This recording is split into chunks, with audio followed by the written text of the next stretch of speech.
Good morning to all of you students. Indian economy जिसमें कि आपका फर्स्ट यूनिट चल रहा है।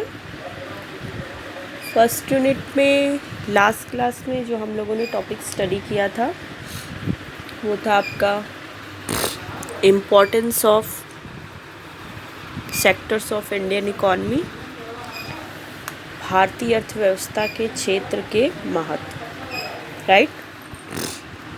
नेक्स्ट जो आपका टॉपिक आपको इसमें स्टडी करना है फर्स्ट यूनिट में वो है सेविंग्स एंड इनकम्स, मतलब trends overview of Indian economy, जिसमें आपका सेविंग्स है, इनकम है, इंडस्ट्री है।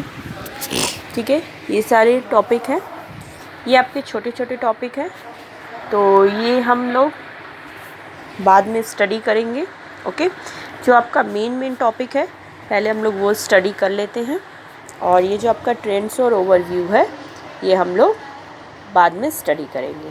ओके, तो उसके बाद जो नेक्स्ट टॉपिक आपका फर्स्ट यूनिट में है वो है बैलेंस ऑफ पेमेंट, जो कि आपको स्टडी करना है। ये आपका टॉपिक मोस्ट इम्पॉर्टेंट टॉपिक है, इसीलिए हम लोग पहले से स्टार्ट करते हैं, डिस्कस करते हैं। हिंदी में इसे बोलते हैं भुगतान संतुलन। बैलेंस ऑफ पेमेंट मीन्स भुगतान संतुलन। ओके, तो इसमें आज हम लोग स्टार्ट करेंगे बैलेंस ऑफ पेमेंट क्या है, भुगतान संतुलन क्या होता है, देन उसके डिफरेंट कंपोनेंट्स क्या है, मीन्स भुगतान संतुलन के तत्व क्या है। ये हम लोग आज की प्रेजेंट क्लास में स्टडी करेंगे। Okay, so let's start the class. सबसे पहले हम लोग ये देखेंगे what is balance of payment. Balance of payment क्या है, मीन्स भुगतान संतुलन किसे कहते हैं। So let's start. जैसा कि आप स्क्रीन पर देख सकते हो, आपके स्क्रीन पर ये नोट्स दिए हुए हैं। Balance of payment is a statement which records all the monetary transactions made between residents of a country and the rest of the world during any given period.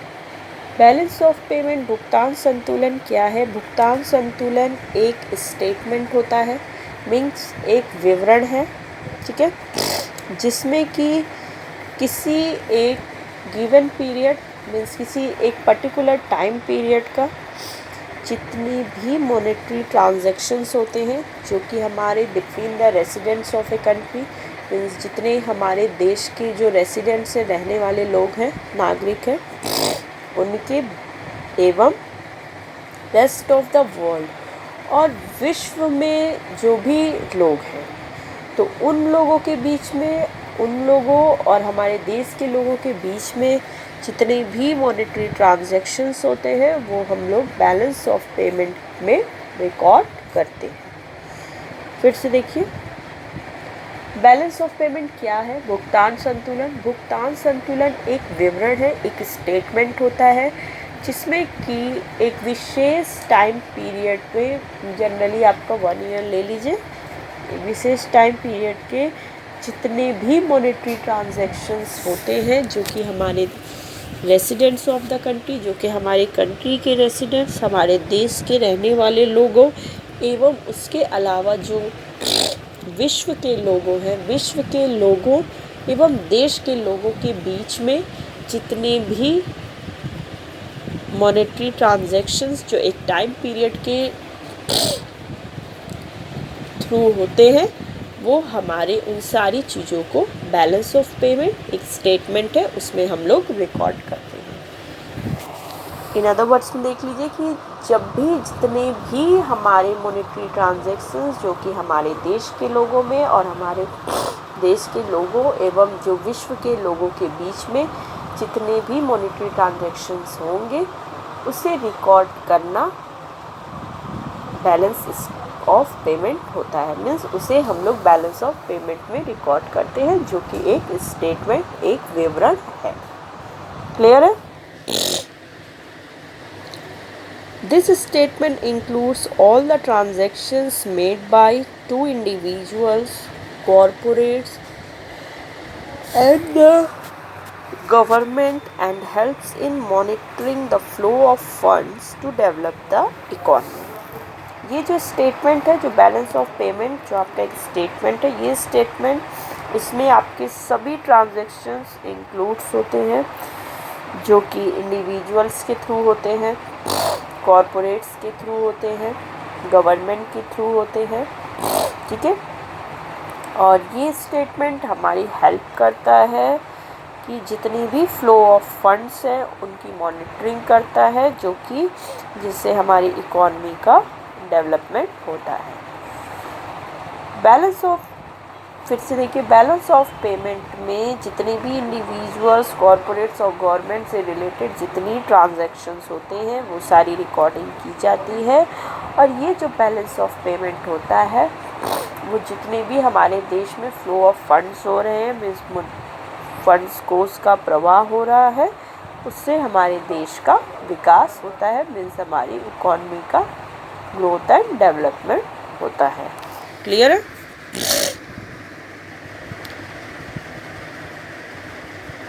When all the elements are correctly included in the BOP, it should sum up to 0 in a perfect scenario.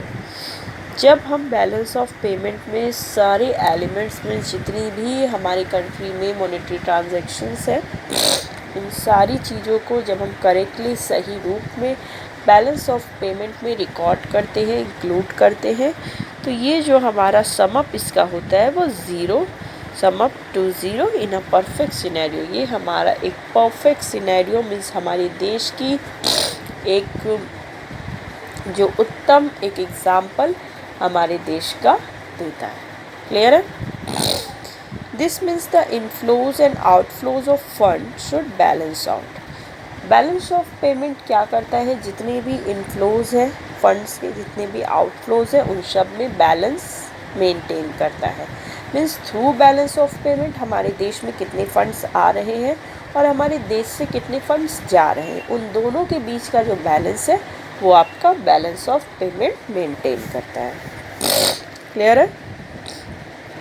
However this does not ideally happen in most cases. वैसे balance of payment का देखिए काम तो यही है कि inflows और outflows को मेंटेन करना, बैलेंस करना, बट ये जो है ये आपका मोस्ट केसेस में हैपन नहीं होता है कि जो इनफ्लोज और आउटफ्लोज है वो हमारा इक्वल ही हो। Okay. BOP statement of a country indicates whether the country has a surplus or a deficit of funds.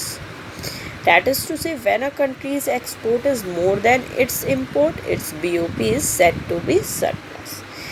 जो बैलेंस ऑफ पेमेंट स्टेटमेंट होता है किसी भी कंट्री का, वो ये बताता है कि हमारी कंट्री में फंड्स जो हैं वो सरप्लस में है या डेफिसिट में है। मीन्स हमारी कंट्री, हमारे देश का जो कोष है, जो फंड है, वो सरप्लस स्थिति में चल रहा है, मीन्स आपका आधिक्य की स्थिति है, या फिर डेफिसिट, या फिर वो कमी में चल रहा है। तो किसी भी कंट्री का अगर आपको फंड्स का पोजीशन जानना है कि वो सरप्लस में या डेफिसिट में, तो through balance of payment statement से हम उस पर्टिकुलर कंट्री के फंड पोजीशन को जान सकते हैं। When a country's export is more than its import, its BOP is said to be surplus. जब किसी भी कंट्री का जो एक्सपोर्ट है वो ज़्यादा होगा इम्पोर्ट से, तो हम लोग उस टाइम पे बैलेंस ऑफ पेमेंट को सरप्लस बैलेंस ऑफ पेमेंट बोलते हैं। मीन्स जब किसी देश का जो जब किसी देश का जो निर्यात है वो उसके आयात से, उसके इंपोर्ट से अधिक होता है, तो उस टाइम पर उस कंट्री का जो बैलेंस ऑफ पेमेंट होता है वो आपका सरप्लस कंडीशन में होता है। क्लियर है? On the other hand, BOP deficit indicates that a country's imports are more than its imports. और इससे अपोजिट, जब कंट्री का इंपोर्ट्स मीन्स उसका आयात उसके निर्यात से ज़्यादा होगा, तो बैलेंस ऑफ पेमेंट उस कंट्री की डेफिशिएट में कहलाएगी। Tracking the transactions under BOP is something similar to the double entry system of accounting. This means all the transactions will have a debit entry and a corresponding credit entry. जितने भी transactions जो आपकी BOP statement में जो record किए जाते हैं वो बेस्ड होते हैं आपके डबल एंट्री सिस्टम पे। मीन्स जो भी ट्रांजैक्शंस आप बैलेंस ऑफ पेमेंट स्टेटमेंट में रिकॉर्ड करोगे वो सभी का 2 साइड्स होता है, एक जो आपका डेबिट साइड होगा और एक आपका क्रेडिट साइड होगा। तो जो बैलेंस ऑफ पेमेंट है उसमें जितने भी ट्रांजैक्शंस है वो आपका डबल एंट्री सिस्टम पर बेस्ड होते हैं। मीन्स जिसमें क्रेडिट और डेबिट दोनों साइड इंक्लूड होते हैं। क्लियर हो गया? तो ये था बैलेंस ऑफ पेमेंट क्या है। आगे उसमें पढ़ते हैं। आप स्क्रीन पर देख सकते हो there are 2 accounts in the BOP statement, the current account and the capital account.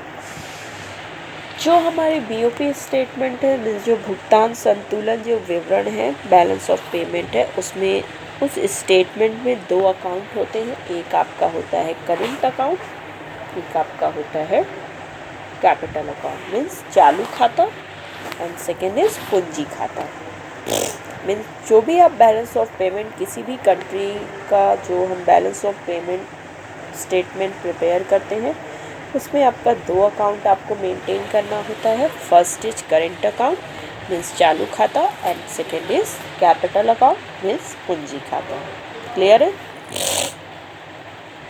The current account records all transactions involving goods, services, investment income and current transfer payments. Okay?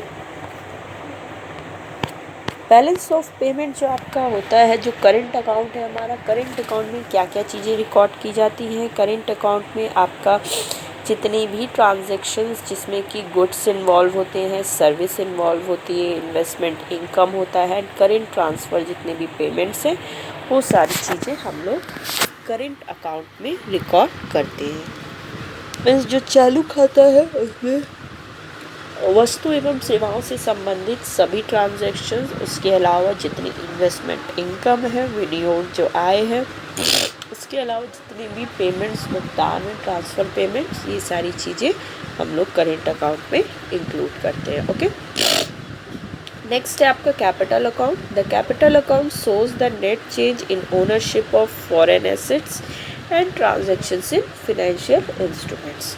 Capital account जो होता है वो हमारा show करता है कि change क्या है ownership of foreign assets and transaction में। मीन्स जितनी भी हमारे विदेशी संपत्ति हैं उनकी ओनरशिप, उनके स्वामित्व में जो भी चेंजेस है और जितने भी ट्रांजैक्शंस इसमें होंगे वो आपका फिनेंशियल इंस्ट्रूमेंट्स के थ्रू होगा आपका कैपिटल अकाउंट में। क्लियर है? आगे अभी इसमें हम लोग डिटेल में पढ़ेंगे कैपिटल अकाउंट और current account. The balance of payment account follows a double entry system. वही मैंने बताया कि बैलेंस ऑफ पेमेंट अकाउंट आपका डबल एंट्री सिस्टम को फॉलो करता है। जितने भी रिसिप्ट्स होते हैं, all receipts are entered on the credit side. जितने रिसिप्ट्स होंगे वो आपका क्रेडिट साइड में आप उसे रिकॉर्ड करोगे और जितनी भी पेमेंट्स होंगी उसे आप डेबिट साइड में रिकॉर्ड करोगे। Okay, theoretically a balance of payment accounts is always zero with the total on the debit side equaling the total on the credit side।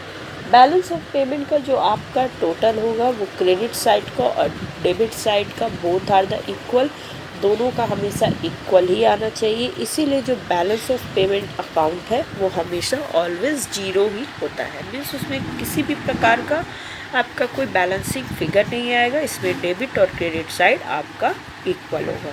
Clear है?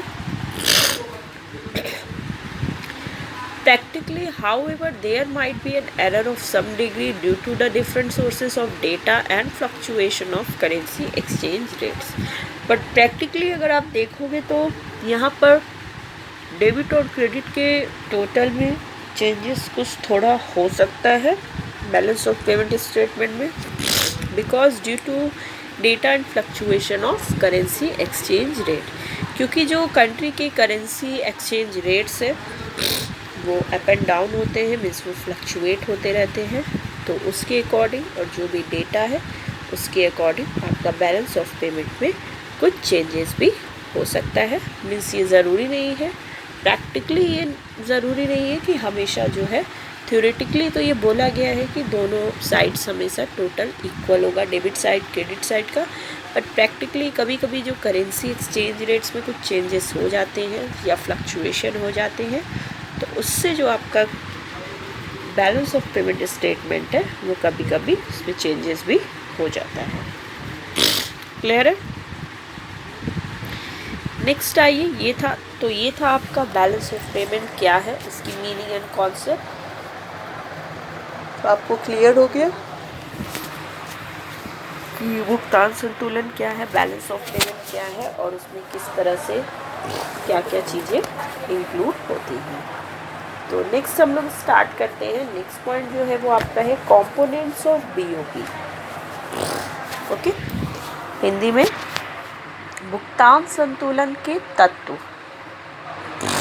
Components of BOP, balance of payment, भुगतान संतुलन के तत्व। Okay, so start करते हैं।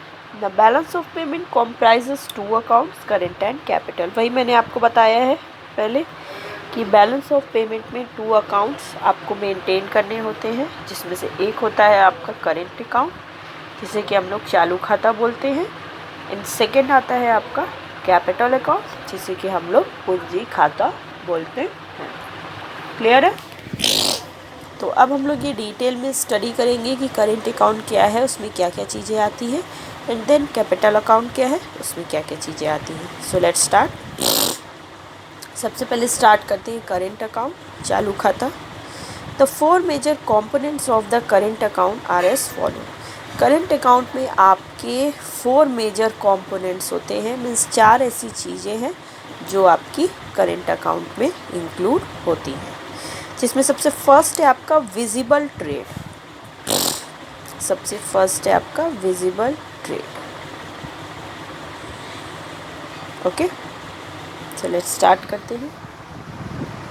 This is the net of export and imports of goods, visible item। Visible trade means जो व्यापार हम लोग को दिखते हैं, जिसे कि आप देख सकते हो। ओके, जो विजिबल है। इनविजिबल मीन्स अदृश्य।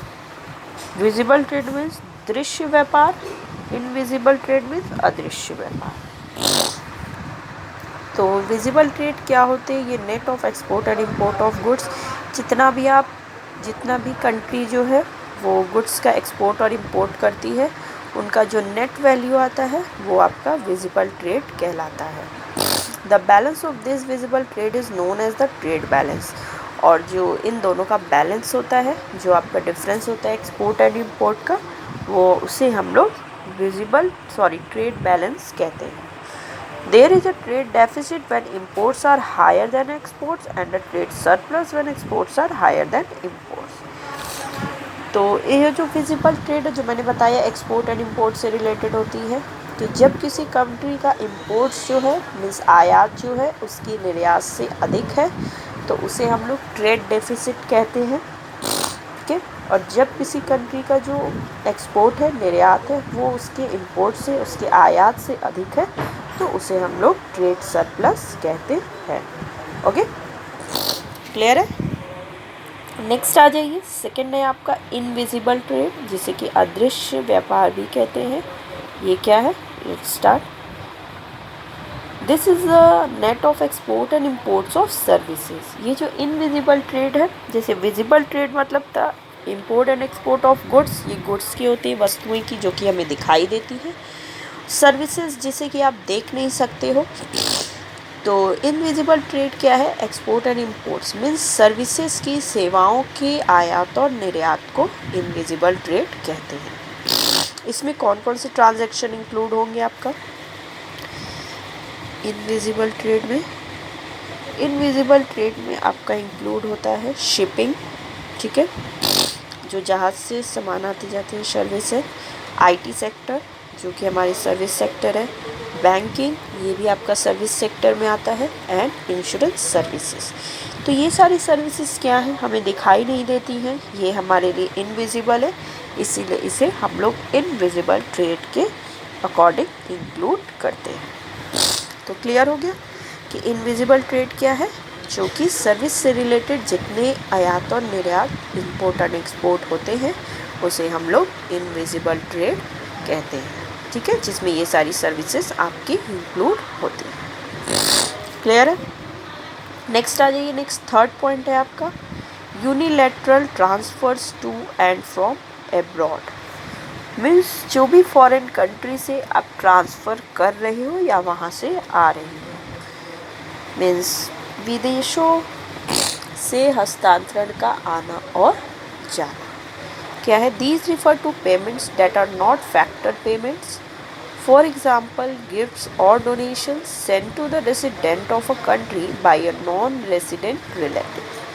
यूनिलैटरल ट्रांसफर्स जो कि अब्रॉड से आ रहे हैं, इसमें क्या क्या चीज़ें इंक्लूड होंगी? ये आपका रिफ़र करेगा उस पेमेंट्स को जो कि आपका फैक्टर पेमेंट्स नहीं होता है। मीन्स इसमें आपके व्यापार से रिलेटेड चीज़ें इंक्लूड नहीं होंगी। इसमें क्या चीज़ें इंक्लूड होंगी? फॉर एग्जांपल जो भी गिफ्ट्स हैं, डोनेशंस हैं, send to the resident of a country by a non resident relative. जो कि हमारे देश के रेसिडेंट जो है हमारे कंट्री के, उनके बहुत सारे रिलेटिव्स फॉरेन कंट्री में भी रहते हैं, आपको पता होगा।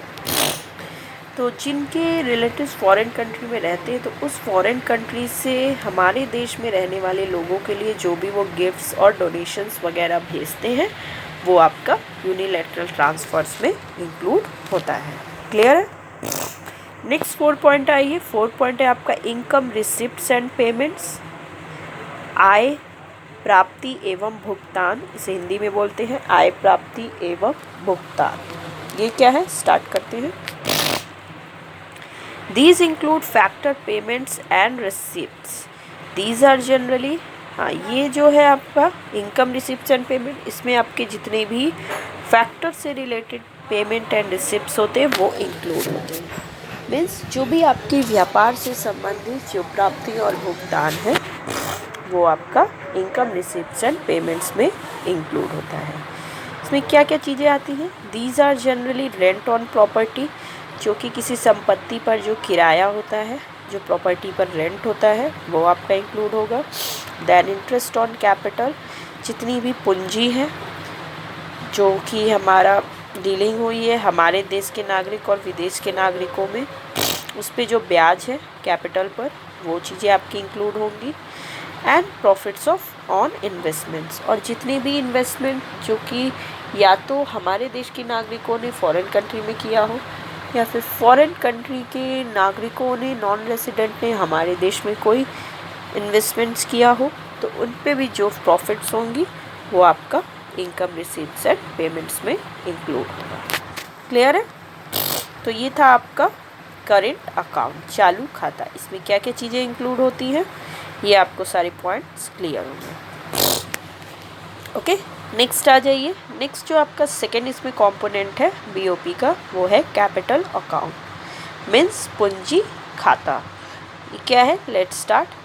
The capital account is used to finance the deficit in the current account और absorb the surplus in the current account. Capital account का यूज़ क्यों किया जाता है बीओपी में? कैपिटल अकाउंट का यूज़ इसलिए किया जाता है कि जो भी अगर करेंट अकाउंट का डेफिसिट होता है, उस करेंट अकाउंट के डेफिसिट को फाइनेंस करने के लिए, मीन्स उस डेफिसिट को जो कि हमारा अगर चालू खाते में हमारा डेफिसिट की कंडीशन आई है, मीन्स कमी आई है, तो उस कमी को पूरा करने के लिए, उस डेफिसिट को मेंटेन करने के लिए कैपिटल अकाउंट का यूज़ किया जाता है। और absorb the surplus in the current account, और यदि हमारे करेंट अकाउंट में सरप्लस की कंडीशन आती है, मीन्स आधिक्य आता है, तो उस आधिक्य को एब्जॉर्ब करने के लिए, मीन्स उसको एडजस्ट करने के लिए ही कैपिटल अकाउंट का यूज़ किया जाता है। क्लियर है? The 3 major components of the capital account. Capital account में भी आपके जो उसके अंडर में 3 मेजर कंपोनेंट्स आते हैं कैपिटल अकाउंट में, जिसमें कि फर्स्ट पॉइंट है आपका loans to and borrowings from abroad. First point है इसमें आपका loans to and borrowings from abroad. Okay, Hindi में विदेशों से ऋण या उधार, विदेशों से ऋण या उधार. Okay, so let's start first point. These consist of all loans and borrowings given to or received from abroad.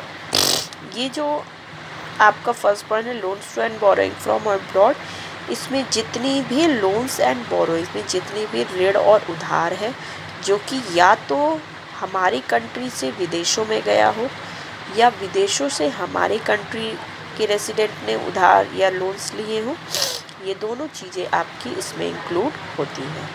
It includes both private sector loans as well as public sector loan. इसमें आपका दोनों loans include होगा, चाहे वो आपका private sector loan हो या public sector loan हो. मीन्स इसमें आपका निजी क्षेत्र के भी ऋण और सार्वजनिक क्षेत्र के ऋण दोनों शामिल होते हैं. क्लियर हो गया. नेक्स्ट आ जाइए. नेक्स्ट है आपका सेकंड पॉइंट.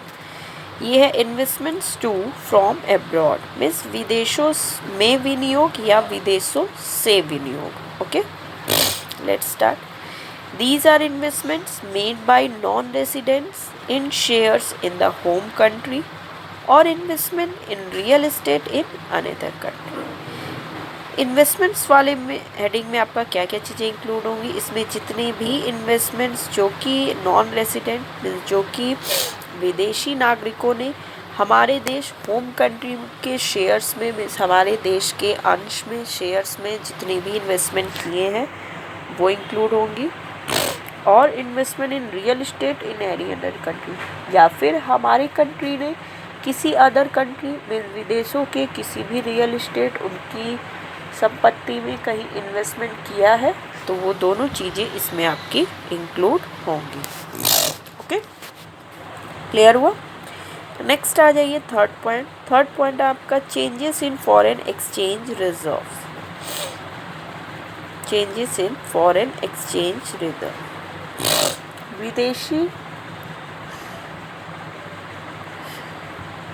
विदेशी विनिमय कोष में अंतर, विदेशी विनिमय कोष में परिवर्तन. Okay, let's start. Foreign exchange reserves are maintained by the central bank to control the exchange rate and ultimately balance the BOP. Foreign exchange जो हमारा रिजर्व जो हमारी कंट्री का होता है उसे मेंटेन करने का काम हमारी कंट्री का सेंट्रल बैंक, जो कि आपका केंद्रीय बैंक जो कि RBI है, वो करता है. और जो भी एक्सचेंज रेट होते हैं जो कि हमारे कंट्री और अनदर कंट्री के बीच में होते हैं, उन एक्सचेंज रेट को कंट्रोल करने के लिए और बैलेंस ऑफ पेमेंट को बैलेंस करने के लिए, मेंटेन करने के लिए RBI जो है वो फॉरेन एक्सचेंज रिजर्व को मेंटेन करने का वर्क करता है. क्लियर हो गया. ये थी आपकी डिफरेंट पॉइंट्स इसमें.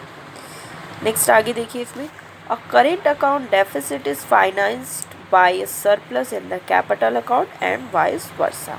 मीन्स अगर आपका करेंट अकाउंट में डेफिसिट आता है तो उसे कैपिटल अकाउंट के सरप्लस से फुलफ़िल किया जाएगा. ठीक है, उसे पूरा किया जाएगा.